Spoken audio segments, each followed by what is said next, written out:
Hello, YouTube. We are back again with another video for our nostalgia run. Continuing on with our pretty much adult animation and Adult Swim nostalgia deep dives. We're jumping into another few shows here. The first one we're going to check out is More Oral. A quick little deep dive into More Oral release. More Oral, if you don't remember the show or never caught it yourself, was, as from just the few episodes that I caught, was a show about the main character being Oral, and he's being this kid in this town that's like very religious and everything, and so he gets a religious view or sermon each episode, and he takes that and into his own by his own meaning, and goes out into the world and tries to live by said said sermon or said scripture or whatnot, and it always in most cases ends in some crazy disaster or whatnot. So we've got a little deep dive in here today by Daniel Profeta, titled More Oral is a Work of Genius. So let's check it out.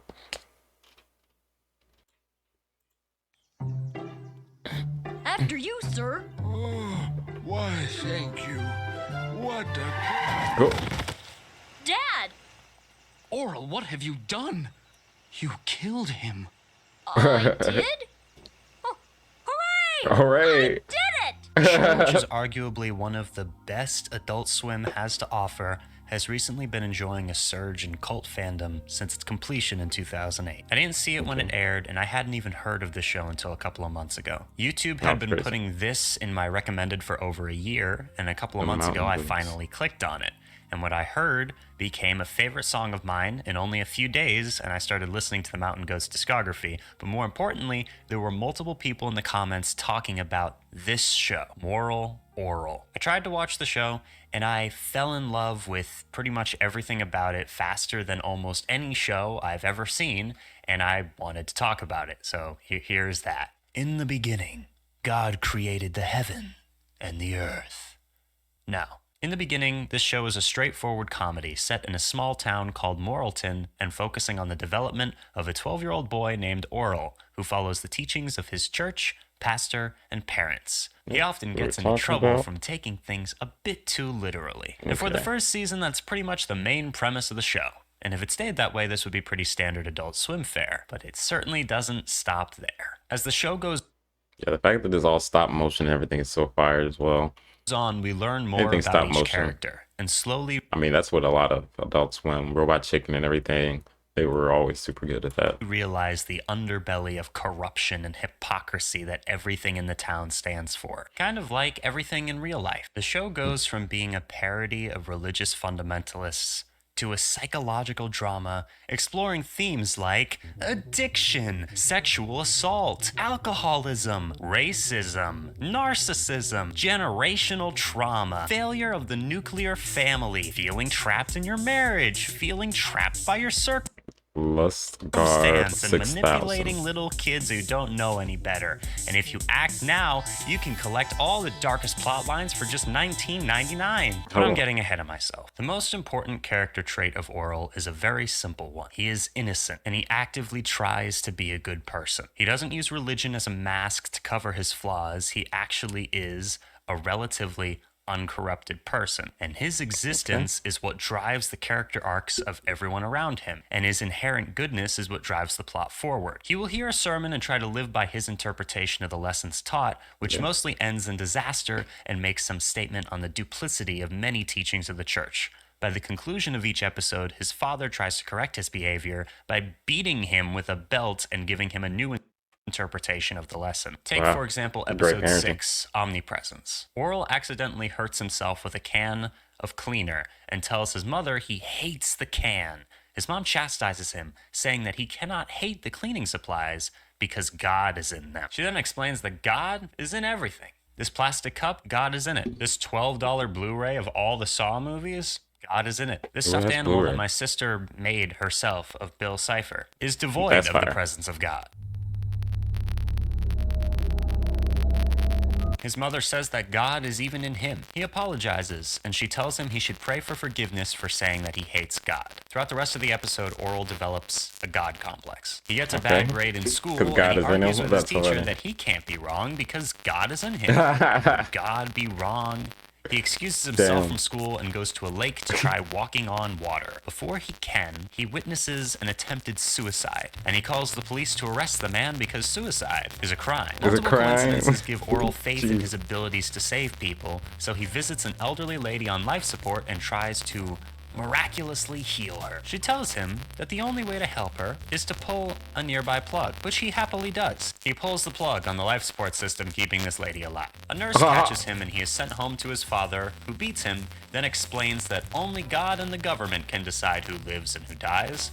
Oral doesn't have enough of the Lord inside him to justify encroaching on their domain. Oral is then confused as to why God would keep the elderly woman alive, but his dad says that suffering is a key part of God's plan, and he must have kept her alive for a reason. Oral's dad then tells him to never be the judge and the jury of someone else's life ever again. Only the judge. Because good Christians know it's their God-given ability to judge everyone around them all of the time. A running gag throughout the show is that Oral's dad's pants fall down when he stands up from his chair because he's taken his belt off to hit Oral. This is not that important, I just think it's funny. Throughout the first season, the series' primary characters are introduced and various subplots are established, such as Oral's father being a closeted bisexual in love with Oral's gym teacher, and Oral's mother being an unhappily married housewife. The last few episodes of the season get significantly darker, culminating in a finale where the parents nearly get divorced on Christmas. Oral stands in the cold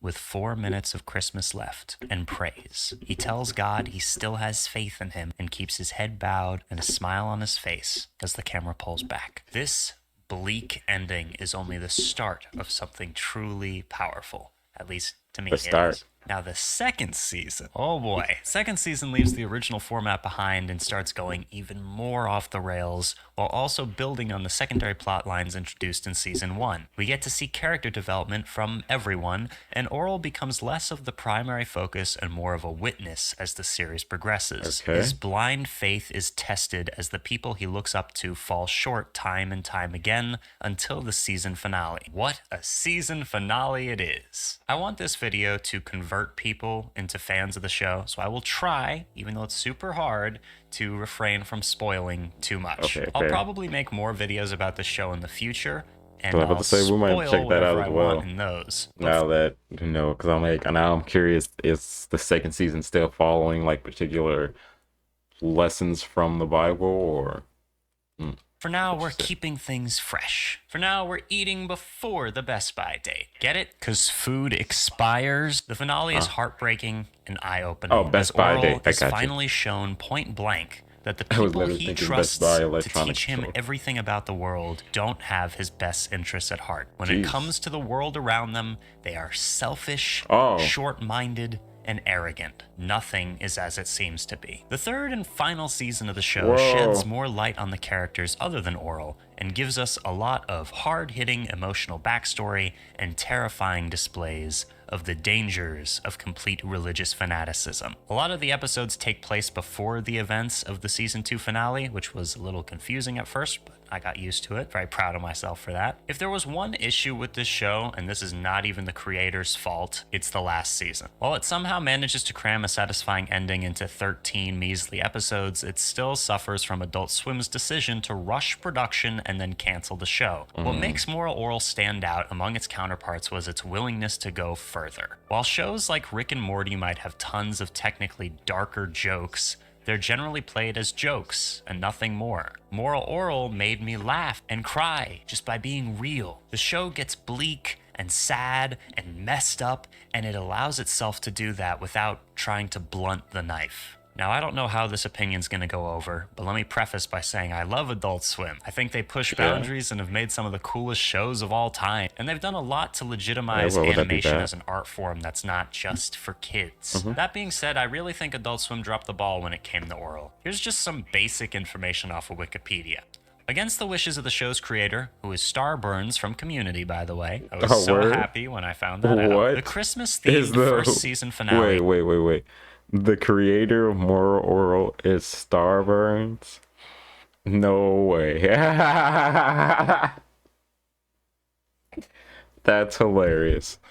The Best Christmas Ever was aired as the series premiere. Adult Swim wanted to debut the show in December as part of a holiday-themed programming block. The episode itself features culmination of numerous story arcs developed throughout the first season and ends with a cliffhanger, which confused viewers and prompted questions on Adult Swim's message boards about whether or not the episode was a one-off practical joke. When the series eventually actually premiered, 3 episodes of the first season were held back from airing because the network's S&P department found them to be too dark and sexually explicit, all of which were eventually approved. 2 aired in May, and the 3rd aired July. The series was ultimately canceled with 7 scripts left unproduced, cutting the 3rd season down from the intended 20 episodes to just 13. After doing more research, I discovered that they originally wanted to go 5 seasons before truly resolving a lot of the plot lines and character arcs, and to me, it sucks that Adult Swim decided the show was too dark to air. Maybe they got complaints, or maybe it wasn't drawing in enough viewers. I have no idea. All I know is that I'm left wanting the show dealing to with religion, continue. yeah, I'm sure they probably got a lot of complaints. I've never felt so strongly that a show was cut too soon than this one. And it's tragic. Like, at least BoJack was able to end the season early with grace and dignity. Moral Oral had the most dark, brutal, and yet still hopeful looks at modern-day religion that I've ever witnessed, and we need it to come back. Really quick, if you like analysis or commentary-style videos about fun or weird media, consider subscribing. You know, it's a fair trade-off. If I get 1 subscriber, you get some fun videos. You know, everybody wins. I want to hit 20,000 subscribers by New Year. I don't know if that's possible, but hey, a guy can dream, right? Anyways, this next bit is kind of overly personal, but I think it's relevant, so I don't care. This show was, for me, very relatable and very cathartic. I was raised religious by creationists, and I could probably talk about the accuracy of this show for the 40 days and nights that the waters rose upon the face of the earth. So many little things are said or done that remind me of my own upbringing. The running gag about forgotten commandments is just legendary. But over the past 4 to 5 years of my life, I've allowed myself room to think a little more level-headedly about how I want to live my life. Faith seems to be blind in the face of reason, but I was taught by adults that I trusted and any peers I had contact with pretty much from birth that faith was a virtue to be prized above anything else. My brain's next line of defense was this idea that the structure of religion was something useful to me. I remember talking to a friend of mine about religion and saying something along the lines of, if it wasn't for religion, I wouldn't be here. Or more specifically, existence wouldn't seem to have any point. And as morbid as that might be, the entire structure of that thought revolves around fear. And not only fear, but fear of something completely unknown. I don't want to live a life of fear or regret. And I definitely don't want to be afraid of a boogeyman being used as a figurehead by a massive corporation to manipulate or ruin my life. And when I say this, I don't mean God, I don't mean the Bible, I don't mean truly religious people. I mean people who take advantage of others using Christianity as a tool, or any dated philosophy that teaches hatred of any kind. But there are a lot more nuances to the concepts of Christianity than there's an invisible man living in the sky who watches over everything you do every minute, every second of every day. And the invisible man has a special list of 10 things he does not want you to do. And if you do any of these 10 things, he has a special place full of fire and burning and torture where he'll send you to burn and cry. But he loves you. He loves you and he needs money. It seems like most comedy shows that take shots at Christianity do so in an incomplete way, which is fine. It's often, hilarious. I have no issue with that. But this is the first comedy show that I've seen that seems realistic and takes its subject matter relatively seriously. The writers know exactly what they're talking about, and the problem isn't necessarily religion itself. Don't get me wrong, there are plenty of things wrong with religion too, but the real issue here are people who use religion to mask their own flaws and insecurities and project onto and judge other people. there is still a level of respect and understanding towards those like Oral who are genuine in their relationship with God and actually follow what Jesus or Yeshua taught. Things like don't judge people and love your neighbor and, stuff like that. The characters in this show start off as comedic, over-the-top Mr. satire What? pieces, but by the end, every single Mr. one of them Wonderful? feels real. I was incredibly sad finishing the show, and I've been wanting to talk about it for some time now, but I was afraid to, because pretty much everyone I know in real life is fairly religious, and I know that's some of fair. them have seen my videos before. But lately I've been trying to stop worrying so much and just be myself in the content that I create and make things about stuff that I enjoy. And this is just another step in that direction. My That's point being, awesome. if anyone's watching this and listening to what I have to say, thank you. I appreciate it. If you also felt like this show on some level understood you and validated your life, let me know. Leave a comment if you want, or whatever. Send me a message on social media if you want. I could talk about this show for hours, so 1 like on this video equals 1 more person who joins the best ever death metal band out of 10. I'm going to try a slightly bigger like goal than usual because I believe in myself. If this video gets to 1,000 likes, I'll make another video about Moral Oral. I kind of There you want to go. either do a character analysis of The Reverend or an episode breakdown of the season 2 finale, Nature. All right, we're way past I don't know, 1,000. We'll figure it out. Regardless, thanks for watching. Have a great day. I haven't looked at the sun for so long. I'd forgotten how much it hurt to. Haven't picked up the phone in so long. I'd forgotten how much it hurt to be. Alrighty. That was Daniel Profeta. A nice little introspection into Moral Oral. Now I definitely want to go back and try to check out the show and see some of those story elements. 'Cause like I said, so all the episodes that I saw, I did see like when I was a little older, and was able to like more accurately like understand like the concept they were saying with like the concepts of religion and how you can take your own interpretations from certain scriptures or religious sayings or lessons, and how those things can still end up negative if you in excess and everything. Like it's pretty much anything in excess can always be bad. It always ends up being bad. So I definitely want to go back and check out like how much of that it was, especially since they say season 2 goes deeper into more of the characters. I'm not even sure what episodes from which seasons I've seen, honestly. I'm sure I'll start watching both and recognize certain episodes a little bit, because I've seen quite a few, but I've never gone to like actually watch the show myself and view like what's actually going on, like on episode by episode. So we'll definitely have to check that out. All right, for our last video here, we'll be taking a look at video games. A Happy Going Home, the Oblongs retrospective. So Oblongs, another Adult Swim, I don't know if I would say, I guess, original, that followed a literal nuclear family, where they lived in I guess the poorer part of town, and it's where all the toxic waste is being spewed, so they all have some type of health issue or deformity. So they're the oddballs and all that, going and dealing with like, I guess, the people in their city and town. So yeah, we're gonna get a little deep dive into the show and see what it's all about here. All right, so this is Viado Games. A Happy Glowing Home, the Oblongs retrospective. Is Helga. These are the Debbies. The Debbies all tried very hard to be the same. Helga was an endless source of amusement to the Debbies. Even though Helga was different, she had somehow convinced herself that there was a place in society for her. The Debbies sought to destroy Helga's glimmer of hope to one day fit in. Helga became obsessed with the thought of revenge. Helga disguised herself as a Debbie and mingled among them. And it worked. Once inside the clique, Helga began studying their itty-bitty thoughts and their migration patterns. Over lunch, the Debbies decided to have a slumber party at Debbie's house.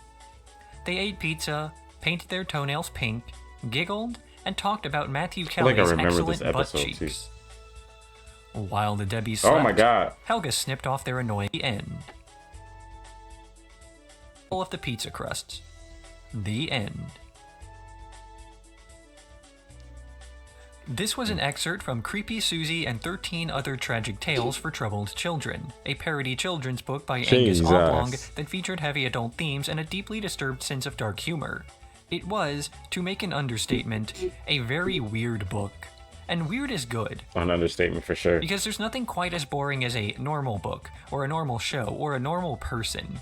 Normal means that you fit in, that you're inoffensive, Debbies, why do that you they make have absolutely sure not to say anything disagreeable by not saying anything at all. A book like Creepy Susie is something that expresses a frustration with the mainstream appeal of so much in the world. A mainstream appeal that, at the time, networks were just beginning Why to does see the everybody's repetition in. boobs look like that? I'm sorry. Like most of the videos on Nickelodeon shows from the early aughts, The Oblongs was originally picked up to compete with The Simpsons, the sarcastic social Really? commentary of that show that intentionally went against the grain as it possibly could, and it was garnering enough success that executives wanted a piece of the pie. So there was actually a three-way bidding war for the rights to Angus Oblong's weird book, so it could be Okay. adapted to a TV show. Wow, Warner okay. Brothers won the bidding war and picked it up for a season. Then it got moved from time slot to time slot before being quietly cancelled after airing only 8 episodes. Okay, maybe it is The shown on Oblongs Warner would later Bros. be picked up by Adult Swim, who aired the rest of the show on its network, fitting in with the rest of the weird media that found a home there. What's notable about The Oblongs is how high the expectations seemed to be. It was meant to fight against The Simpsons and had the matching star power behind it, including a theme by They Might Be Giants and the voice talents of Billy West, Pamela Adlon, Gene Smart, and of course, Will Ferrell. Ah, Cause I was about to say, I mean, the show was good, but to be like a front runner for like to compete with The Simpsons, I feel like it was way too wild for that. Cause Simpsons, even though it's like supposedly like more supposed to be more like I don't see Simpsons being that much adult comedy as in the sense of like how crude the humor can be. I think it's like in adult comedy in the sense just like the references and everything maybe, but like maybe the lifestyle of the characters. But like as far as like, you know, comparing like the Simpsons to like the Family Guys and all that, the Family Guys and all that are way more crude. Like the Simpsons is definitely more of a family show, and the Oblongs definitely did not seem like a family show from the episodes I remember seeing, and then obviously from that intro. Oh my god! But it was not the kind of show that was ever meant to air on a mainstream channel or find mainstream appeal. Okay. The Oblongs was, from the outset, far too abnormal to ever get that sort of niche. That's what I and this thought. should not have come as a surprise given its origins. Creepy Susie was a very dark book, written by a very weird guy. Right. Angus Oblong is notable for making public appearances wearing Juggalo face paint. His work was far too depressing to possibly air alongside the more sanitized and upbeat tone of so much other television, and to try to force it to conform would lose so much of what made it unique. Invader Even Zim. after toning so much down, it still stood out for how bleak the show's premise was, and paradoxically how optimistic an outlook on life it still espoused. The dichotomy between what the cast went through and how they reacted to that was built on the strong foundation of its characters, who are as follows. Milo Oblong is generally the main character, or at least the character with the most screen time. He's manic to an extreme sense, with more personality disorders than personality, but is still generally defined by trying to do what he views as right. He clashes with the others through his defiance pretty often. Whenever he has a scheme to visit the hills, the others try to stop him, citing the danger, which he ignores to rope them along. In a setting so defined by its characters willing to accept the status quo, it often takes a bit of insanity to challenge society's ways, even if there's nothing that can be done. This is as much an aspect of the show's resetting continuity as it is an aspect of the show's setting, and the extreme extent to which it satirizes real inequalities. But rather than having Milo come across as naive for this sort of thinking, he instead gets vindicated by each happy ending. Just because you can't fix things doesn't mean there's no value to trying. Milo lives with his family, including Biff and Chip Oblong, conjoined twins who share nearly everything about their personality, though not their interests. Biff is on the school's wrestling team, while Chip is more interested in the ladies, and there's an implication made throughout the show that Biff is bisexual, with Chip being straight to add awkwardness. but one thing that they both hate is their younger brother Milo, who they torment constantly, though this is in line with their rudeness towards everyone else, usually punctuated by a high five. They're able to go into trances to give the other some privacy. There's also Beth Oblong, the baby of the family. She's a relatively normal child, if not a bit too precocious for her own good. The only abnormal part of her physique is a growth on the top of her head, though she's still treated as a valley child just the same, as the prejudice in this show has very little to do with personality or disability, but rather one's place of birth. Bob Oblong is the father of the household, representative of everything good and patriotic about America in a way that reeks of ideological idealism. He's a blind stereotype of the fatherly figures represented in media of the saccharine age of television, always eager to give advice to his children and leading them by example. And therein lies the irony. He has no arms and no legs while living next to a toxic waste dump. The image of the American dream had started to shatter by this age, and John Walton Sr. had become Homer Simpson, as the American public no longer wanted escapism, but a mirror. So Bob Oblong resurrects this old and dead stereotype with the surrounding tone being a flaming pile of wreckage, and the new context creates a completely different image of society. For an upper-middle-class family to huddle around the dinner table and talk about how great things are is one thing, but for a man who's been treated horribly by life at every turn to espouse the same optimism shows off a much stronger personality. It's easy to be nice when the world is nice to you. It's nearly impossible to be nice if you have no reason to be, but Bob Oblong manages it anyway. Okay. His loving wife is Marie Pickles Oblong, who once lived in the hills above the valley alongside all the rich, well-off folks. But when she met Bob, she threw away all the privilege she'd known to live a life of unconditional love. She then began to chain smoke and drink heavily, a combination of coping mechanisms as well as something she can now do without judgment from her neighbors. Just as the American dream was beginning to be made fun of on television with an inflow of sardonic pessimism, the family relationships were also starting to fall apart. The loving family was a part of that mythos, and so it had to go. So many shows portrayed dysfunction as they were trying to board the good ship Simpson without fully understanding why it was seaworthy. As such, the TV wife was no longer cooked or cleaned, and she resented her spouse, while the husband was lazy and inattentive. So how do you make characters who are the opposite of trends in mainstream media? You make them like each other. Bob and Pickles' love for one another is one of the few unquestionable dynamics among the characters. And this stands in stark contrast to the relationship of George and Christine Klimmer. They are the You Are Hill people, the perfect mansion, the perfect step-forward smiles, all while being the most toxic, judgmental people imaginable. Rich kid, rich. George is the CEO of Globicide, and his introduction has him taunting Bob for being too poor to afford to leave the valley, saying that he simply should have been born rich, conflating a lack of wealth with a moral failure, as though Bob weren't one of the most upstanding people in the entire show, while George himself is willing to let people die for a few pennies more. Christine Klimmer is his wife, and almost exclusively defined through the way in which she fits in with the others. She's totally satisfied with anyone who fits into the extremely high standards she places on them, even willing to accept Helga as a Debbie, purely because she briefly has the confidence to attempt to blend in. She's just as neurotic as any of the Valley folks, but has the decency to hide it and the lack of shame to shame others for it. Elsewhere on the hills are Jared and Blaine, a duo of popular boys always seen together. The show makes several gay jokes at their expense, though much of the humor is derived more so from their reactions to these accusations than anything else. They exist mostly to antagonize Milo's friends and to give an outlet for the general disdain that the rich have for the less fortunate throughout the series. They are residents alongside the Debbies, a group of identical blondes who first appeared in the Creepy Susie shorts. They're the icons of conformity taken to a logical extreme, as they dress the same, act the same, and take part in the same hobbies at the same time, and defame anyone who's not part of their in-group, whose membership is defined by aligning oneself with a list of totally arbitrary ideals of which they themselves aren't even sure on. That Helga was twice able to infiltrate the group simply by acting like she belonged is telling of this mentality. Helga Fugly is a Valley resident in denial. She considers herself on par with the Debbies, only deigning to spend time around the others out of pity, or an unacknowledged acceptance of her place. You always see under the narrative makes multiple so bad-natured jokes about her appearance and hygiene, which is uncharacteristic of the otherwise selective character denigration that it maintains. Only bad people are shamed for their physical appearance. But then again, that's the point. The narrative will poke fun at Pickles for her lack of hair, or Bob for his lack of limbs, but these jokes all come across as the type of joke that the characters themselves would acknowledge.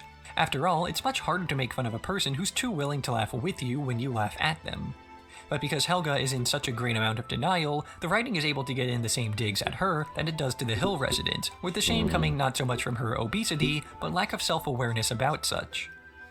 She is joined by the other members of Milo's circle, Creepy Susie, who was somewhat of a breakout character iconic since her titular role in the books on which the series was based. Okay. She doesn't seem to have anything wrong with her except for a sardonic and depressive personality and a propensity for black humor, unless you consider being French to be a handicap. There's also she's Peggy, literally the black and one-breasted white, girl though. missing a jaw, with an endless supply of optimism and dreams of marrying a speech therapist. And one Mikey, boob. We're not a boy going to with talk an about the one unfortunately boob. shaped buttocks, who somehow manages to be the butt, pun partially intended, of any slapstick that He did occurs. have the floppy booty. Oh, I The forgot rest of about the Valley it. residents are similar to the others, all being misfit in some way and deformed as a result rather than as a cause. Because it's not as though the Valley residents are outcast because of their deformities, but rather, they're deformed because they are outcasts. The mutations occur because they can't afford to live away from the toxic waste dumps. They can't afford to move away from the toxic waste dumps because they're never given the chances to work their way up, and they're not given those chances because the Hill residents resent their deformities.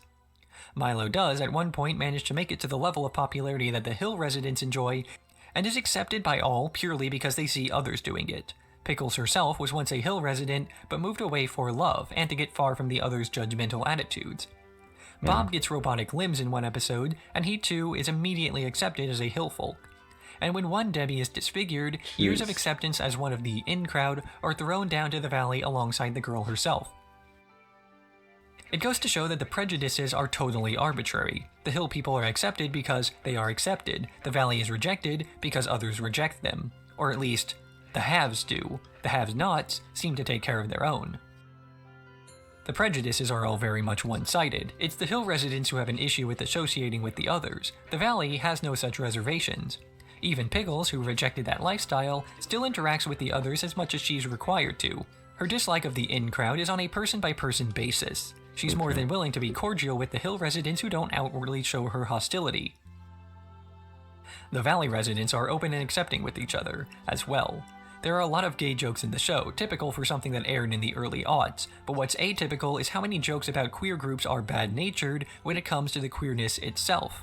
Anita is a non-passing transgender woman who everyone in the Valley treats as a woman. If someone reacts with disgust at her body, the joke is on their reaction, as Anita's confidence makes the remarks pass over her. This is compared to characters like Blaine and Jared, whose implied homosexuality is always portrayed negatively, not because they're gay teenagers, but because they're gay, homophobic teenagers. Of course, Biff and Chip are equally homophobic as they make prudish remarks about each other, but they stop at the language itself. Biff is openly bisexual and just as willing to laugh about that as the others are willing to be the butt of the joke that life played onto them. Oh, okay. Everybody who is normal in the same way, but everyone who's different is different uniquely. Yet paradoxically, the openly different or weird among society tend to be the least obsessed with that difference. When two normal people meet, they begin to scrutinize the other to find out that hopefully they're the more well-adjusted of the two. But if two oddballs see each other, they know it's not them anyway. And so the weird tend to get along with one another, if only because they immediately empathize with the struggles that person We must have been love the through. weirdos over here. As such, there's a sense that freaks have to stick together. The Oblongs was a weird show about weird people, and it was likely enjoyed by other weird people who felt at home. Not that the show made them feel normal, although you certainly are by comparison, but that it made the weirdness seem less so. Because ultimately, weirdness can't be defined without a normalcy. Being normal is being boring and worrying about whether or not you fit in, but when you're weird, you don't fit in anywhere, and you're used to forming your own niche, used to being an adapter. And then none of these experiences are any less than universal. In all of the conversation about weird people and normal people, I don't think there's anybody out there who truly is normal. Everybody is weird in some way. Everybody has something shameful that would make them stand out. Some are better at hiding it than others, but nobody really is the pristine, regular guy that they assume they have to be. That is normal, to be weird. Okay. Because you're either weird or you're not you. The more you try to fit in, the less of an identity you'll wind up having. Normal is a societal idea, and what's normal in one year might certainly not be in another. So The Oblongs is a weird show, and practically everything else is too. That's what makes the world interesting, is that nothing and nobody really is mainstream. We all just arbitrarily decided what kind of standards nobody should live up to. The Oblongs never found the mainstream success it was supposed to have, but that's arguably not so big a deal today. If it was more popular, then perhaps it wouldn't have been as interesting of a show. If they watered down some of the more abrasive aspects even more, then we wouldn't remember it today. Regardless of what the expectations were Yeah, from but say I don't networks, remember The it being Oblongs that was not a hot to, popular you know, show. be something that was It going to was contend with a good show, Simpsons. and weird is good. Oh yeah, we love weird, as we see with our marathon so far. While the Debbies slept, Helga snipped off their annoying little heads. Then, she ate all of the pizza crusts. The end. Almost 3 hour breakdown of Cowboy Bebop. Interesting. Might have to take a look at that. But alright, that was Viado Games. Happy Going Home, the Oblongs retrospective. So yeah, I'm definitely gonna have to view back some of these shows just to get a full, you know, understanding of what happened in each one, because yeah, there's so much more happened here than I had originally thought. And they say they got the Creepy Susie comic as well. I'm definitely gonna try to see if I can get that. The Invader Zim comic, Homicidal Johnny. And so we can put that over here on the back wall, and get that all going. But outside of that, I mean, yeah, for now, I believe that's all we're going to do. We watched a couple of videos today, so that's been the breakdown from the, you know, this part of the nostalgia rundown. I'll catch y'all in the next one.